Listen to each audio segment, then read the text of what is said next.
How you speak to your mom and how you speak to your best friend are not the same. Much like the details we shared about our most recent romantic date would probably differ when speaking with your best friend and the stranger you just met on the bus. We expose and share different part of ourselves with different people.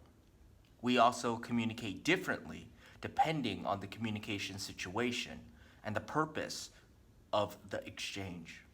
As humans, we have many sides to us, and we are complex beings who are capable of demonstrating a range of emotions, positions, and even possibilities. Scholar Stuart Hall is famous for his theory of understanding our minimal selves. Hall argued that within each of us exist possibilities for understanding ourselves and each other in different ways depending on our identity positions, histories, and experiences. We all want different things.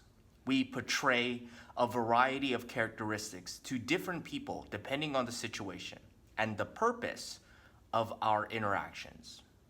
We all have to speak to people in different places and for a range of different purposes.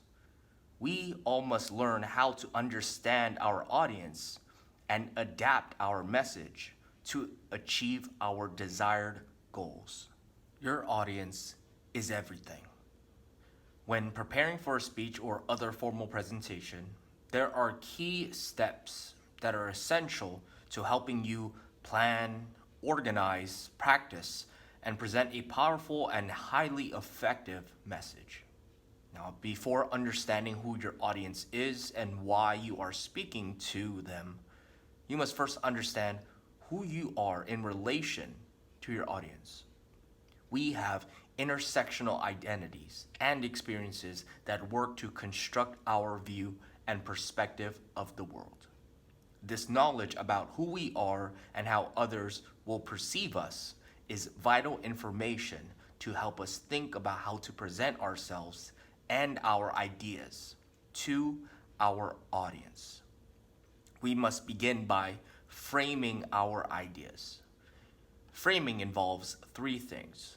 Number one, carefully examining an audience, including their ideas, thoughts, biases toward us, and our topic. Number two, thinking about how a topic might have the possibility of being seen favorably by an audience while simultaneously remaining honest and ethical about the purpose of our message and presentation.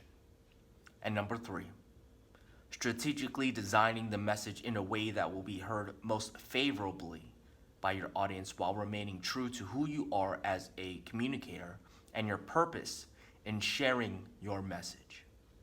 Before you begin writing or drafting your speech, presentation, or even text message, you must consider who your audience is and learn as much as possible about what the audience likes, dislikes, and values. By learning about who the audience is, you can strategically craft your message in order to increase your odds of persuading your audience to action. Collecting data about your audience is key. There are ideas that you need to consider when preparing for an audience analysis. Number one, care to understand. Number two, empathy. And number three, flexibility in thinking. In a world where we are increasingly divided by politics, beliefs, and ideologies, it's always difficult to find ways to connect with your audience members who fundamentally believe that different ideas and actions are needed in this world. So, how do we connect with people when our trust in one another is shrinking? The following ideas are a starting place for you to figure out how to approach your audience and have the best chance of being heard.